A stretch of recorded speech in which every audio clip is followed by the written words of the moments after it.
sayur dan buah. Kita lihat pada foto ini adalah sayur-sayuran lokal yang baik untuk kita konsumsi, dan ini adalah buah-buahan yang baik untuk kita konsumsi. Kita lihat menurut Riskesdas tahun 2018 menunjukkan bahwa terjadi peningkatan indikator-indikator penyakit tidak menular seperti prevalensi dari tekanan darah tinggi meningkat, prevalensi dari obesitas meningkat, prevalensi dari diabetes mellitus meningkat.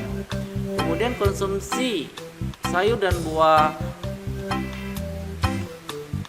juga meningkat dari 93,5% menjadi 95,5%. Jadi penduduk yang kurang mengkonsumsi sayur dan buah itu meningkat sangat banyak ya, 95,5%. Jadi yang makan sayur itu yang cukup itu hanya 4,5%.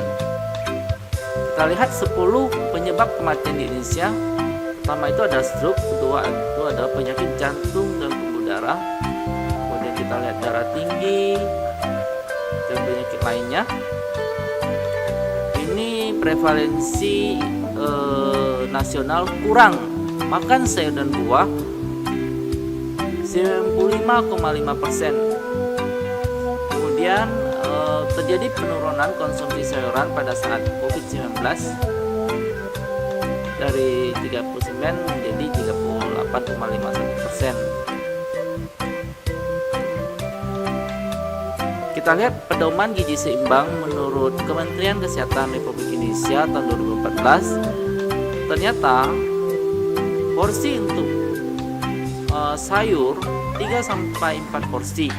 Kemudian buah itu 2-3 porsi per hari. Nanti kita akan lihat porsinya itu sebanyak apa. Kita lihat Kementerian Kesehatan Republik Indonesia, isi piringku terdiri dari buah-buahan, sayur-sayuran, makanan pokok, dan lauk pauk. Kita lihat isi piringku, setengah piring terdiri dari sepertiga adalah buah-buahan dan 2/3 itu adalah sayuran. Jadi kita lihat setengah piringnya itu adalah sayur dan buah. Kemudian makanan pokok seperti nasi, kentang, ubi, jagung, singkong, mie, dan lain sebagainya itu sebanyak 2/3 makanan pokok dari setengah piringnya lagi. Kemudian lauk. Jadi lauk ini terdiri dari protein hewani dan nabati. Protein nabati seperti kacang-kacangan, biji-bijian. Kita lihat ini adalah 1/3. Jadi kalau kita bagi satu piring, jadi yang mengandung protein hewani itu hanya 1/12 kalau dibagi secara keseluruhan dalam satu piring. Jadi isi piringku mengandung 95% itu adalah makanan nabati atau vegan. Jadi ketika kita vegan, kita bisa mengkonsumsi protein nabati mensubstitusi protein hewani. Ketika kita ingin makan susu sapi, kita bisa mengganti dengan susu nabati seperti susu almond, susu kedelai, sari kacang hijau, dan lain sebagainya. Ketika kita ingin makan hamburger, kita bisa makan hamburger yang vegetarian atau vegan. Ketika kita ingin makan protein hewani seperti ayam, kita bisa mengganti dengan tahu, tempe. Kemudian kita lihat makan buah dan sayur dari Kemenkes, manfaatnya adalah mengandung vitamin C untuk meningkatkan daya tahan tubuh, kemudian vitamin K untuk pembukaan darah, kemudian vitamin B12, vitamin B, vitamin A, vitamin D, dan vitamin E. Sangat penting makan sayur buah karena mengandung serat yang tinggi. Pada hewani itu tidak mengandung serat, yang mengandung serat itu hanya di nabati. Dan vitamin dan mineral terdapat di sayur-sayuran dan buah-buahan yang mengatur metabolisme, pertumbuhan, dan memelihara tubuh. Jadi untuk porsi itu, satu porsi sama dengan satu mangkuk sayuran segar. Buah-buahan itu buah memperkaya gizi. Kita lihat satu porsinya itu seperti satu buah pisang, dua jeruk. Kemudian kita lihat manfaat serat sayur dan buah. Serat adalah makanan yang berasal dari tumbuh-tumbuhan yang sangat berfungsi untuk memelihara usus, untuk memelihara flora usus, dan memelihara kuman-kuman baik usus. Serat tidak dapat dicerna oleh pencernaan sehingga serat tidak menghasilkan tenaga dan dibuang melalui tinja. Serat tidak untuk mengenyangkan tetapi juga dapat menunda pengosongan lambung sehingga orang menjadi tidak lapar. Jadi kalau kita ingin berat badan ideal atau ingin langsing, jadi sebelum makan kita makan sayur dan buah agar kita terasa kenyang dan memperlambat pengosongan lambung sehingga kalori yang kita makan akan berkurang. Kemudian akibat tidak makan sayur buah bisa sulit buang air besar atau konstipasi, bisa obesitas atau gemuk, bisa tensinya tidak terkontrol, bisa gulanya tidak terkontrol, bisa terjadi penyempitan pembuluh darah dan mudah terkena penyakit. Ini menurut Kemenkes RI. Ayo makan sayur dan buah. Sayur dan buah adalah sumber vitamin dan mineral. Jadi kita lihat dari 5 dari 100 orang ternyata yang mengkonsumsi sayur buah yang cukup hanya 5 orang. Menurut riset tahun 2018. Manfaat dari konsumsi sayur dan buah adalah meningkatkan daya tahan tubuh. Zat antioksidan dalam sayur dan buah membantu melindungi sel-sel otak.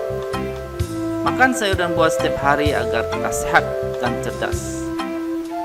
Sayur buah adalah sumber dari vitamin dan mineral, terutama karoten, vitamin A, vitamin C, zat besi, dan fosfor. Sebagian vitamin dan mineral terkandung dalam sayuran berperan sebagai antioksidan. Beberapa sayuran dapat dikonsumsi mentah tanpa dimasak dahulu, sementara beberapa lainnya dapat dimasak dengan cara dikukus, direbus, dan ditumis. Jadi isi piringku sekali makan atau satu mangkok sebanyak 2/3 dari setengah piring. Buah-buahan isi piringku adalah sebanyak 150 gram pepaya atau 2 potong sedang atau 2 buah jeruk atau 1 buah kecil pisang Ambon. Buah mengandung vitamin A, B, B1, B6, dan C, mineral dan serat pangan. Buah-buahan berperan sebagai antioksidan.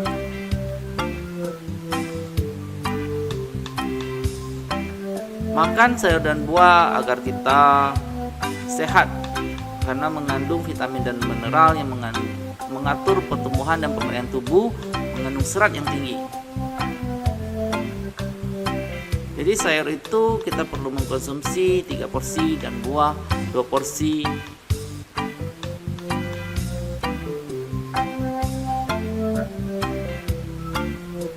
Kita lihat porsi dari sayur. Ini 1 mangkuk. Ini mangkuk dari ada gambar ayamnya. Setara 100 gram. Jadi 1 porsi itu seperti ini, 1 ikat buncis berapa batang kol, wortel, kacang panjang, kangkung, labu siam, sawi, dan terong. 1 porsinya itu seperti ini. Jadi 1 hari itu kita bisa mengkonsumsi 2-3 porsi sayur. Boleh ditumis, boleh dibikin sop atau dicampur. Kalau buah itu 1 porsinya seperti ini: mangga 3/4, jeruk 2 buah, pepaya 1 potong. Kalau salak itu 2 buah itu dikatakan 1 porsi, semangka 1 potong. Ini pepaya seperti ini 1 porsinya, pisang 1 buah, melon, apel, nanas, mangga 3/4, belimbing. Ini contoh satu porsi dari buah. Budayakan makan sayur dan buah dengan memanfaatkan pekarangan dengan menanam sayur dan buah. Kemudian menyediakan sayur dan buah di rumah yang tidak mahal, yang penting terjangkau dan tidak harus makanan yang diimpor, boleh makanan yang lokal. Cara mengolah sayur dan buah. Konsumsi sayur dan buah yang tidak merusak kandungan gizinya adalah memakannya dalam keadaan mentah atau dikukus, direbus dengan air melarutkan vitamin dan mineral yang terkandung dalam sayur dan buah. Pemanasan yang tinggi menguraikan beberapa vitamin seperti vitamin C. Bagaimana agar jantung kita sehat? Kurangi konsumsi lemak jenuh, kemudian batasi gula, garam, dan lemak.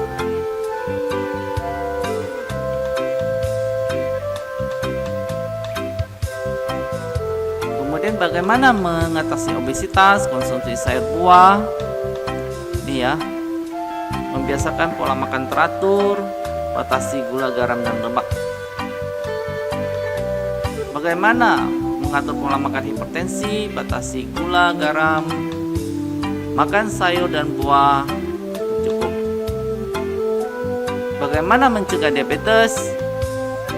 Makan sayur buah, olahraga, hindari stres, hindari penggunaan tembakau, mengecek gula. Terima kasih, semoga bermanfaat.